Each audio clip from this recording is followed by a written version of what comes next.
Uno, ¿por qué no nos enseñan de esto en nuestras casas de chiquitos y en las escuelas? A mí no me enseñaron esto. O sea, la inflación. No me enseñaron el poder que tiene esta madre sobre nosotros.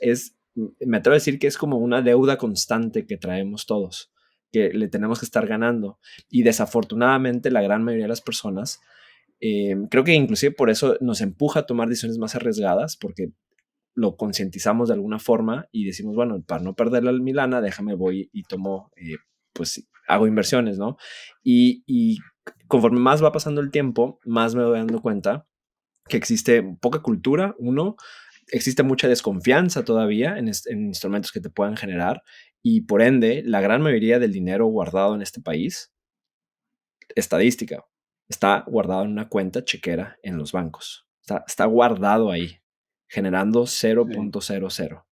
Si bien les sí, va, pues lo meten en un pagaré, que ahorita un pagaré te va a pagar menos que inflación. Entonces, es como que, pues ponlo a trabajar de otro lado. También hago pequeño como paréntesis. Entiendo que esta conversación es para la gente que tiene la capacidad de, porque hay una gran parte de la población que dice, oye, cabrón, pues con trabajo y cómo, ¿no? Entonces, estamos hablando de la gente que ya tiene ese guardadito y que le ha costado un chingo generarlo y luego te lo está comiendo esta madre, ¿no? Entonces, no lo vamos a resolver, pero pues por lo menos seamos conscientes y tomemos, pues preguntemos, ¿no? ¿Dónde chingados podemos poner nuestra lana? sí.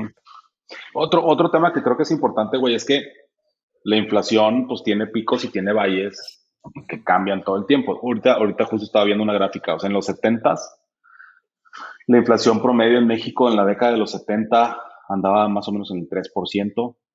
A mediados de los 70 llegó a un 20, casi en los 80 fue un 40. En esta época que te digo, en la que nacimos tú, entre el 82 y el 85, el 87, llegó a un pico del Hiperinflación. 120%, güey, ¿no? A principios de los 90 llegó a un 180, 190%. Imagínate, güey, o sea, 190% de incremento en el precio del índice de precio al consumidor. Había cosas como ahorita estamos platicando que crecían Que subieron muchísimo más más, rápido al 1000%. porque a eso súmale la paridad de la relación de tipos Del, de cambio, o sea, pesos contra uh-huh. dólar, de las cosas que son importadas, y si en el otro país también hay una inflación, entonces también se refleja doblemente el incremento en precios más el tipo de cambio, güey. Luego, al principio de los 90 se controló, entre comillas, de estos 200% al 20%. A mediados de los 90 tuvimos casi 50% de inflación. En los 2000 es una tendencia a la reducción. Ya bajó. Y Uh-huh. ahorita, del 2000 al Tenemos 15 años 2020, de estabilidad. 2021, Tenemos pues uh-huh. sí, 17, 18 años, 4, sí, 15 años. Ahí 4%, un va poquito más o más. menos, Uh-huh.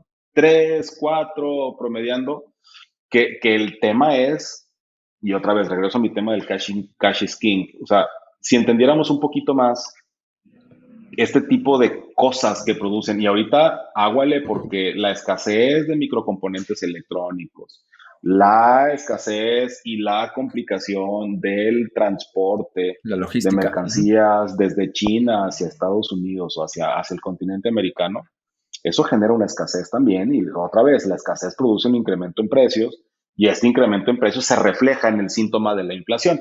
Y hay que entender el origen de esta cosa. O sea, es muy peligroso cuando el síntoma de la inflación es por la enfermedad que provoca el exceso de efectivo en la calle, ¿no? Que Uh-huh. es diferente que la enfermedad la provoque la escasez de un producto por restricciones de logística y restricciones de producción.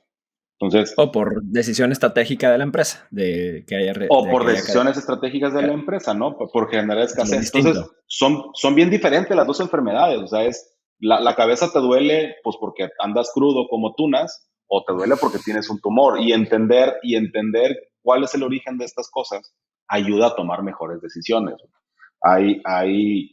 Es un tema enorme y bien interesante, pero sí, yo estoy de acuerdo contigo que tendríamos que entender, y sí, cuando menos inflación, más un puntito, güey, inflación más 2 puntitos, y no, otra vez, güey, o sea, hay estrategias de inversión que te ayudan, y me caga utilizar las palabras a hackear, no es la palabra correcta, pero por A ejemplo, hay solventarlo, a fondos de solventarlo. deuda, hay fondos de deuda en Estados Unidos en dólares, güey.